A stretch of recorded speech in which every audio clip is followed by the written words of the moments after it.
ميجاني كينيدي يعدي ناحية اليمين سريع راح ينطلق محمود رمزان كرة خطر الآن كرة خطر تكمل وتبدأ تكمل أهداف النصر أول أهداف النصر عن طريق ماجد عبد الله في الدقيقة 20 من زمن الشوط الأول.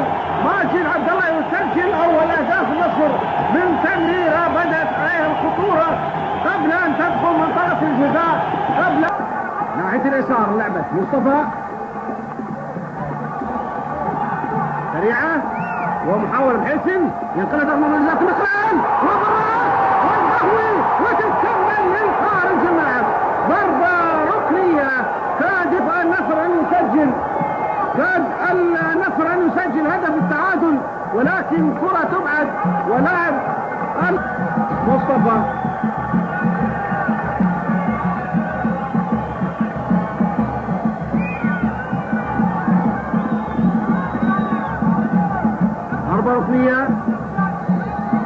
ضربة ركنية للنصر اللعب وبراك وهدف التعادل رائع جدا من لاعب الذهبية ماجد عبد الله.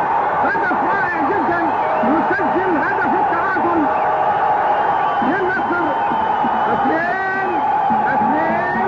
بعد ما ضاع راشد خليل ضربة الجزاء سجل ماجد عبد الله التعادل للنصر واصبح نتيجة 2-2.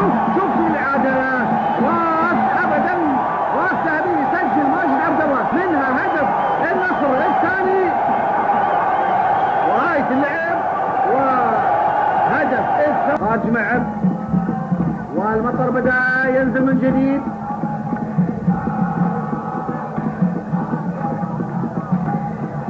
سريعة كرة الجنوبي دخل منطقة النقل وكرة على صدره يحصلها وضربة جزاء للنصر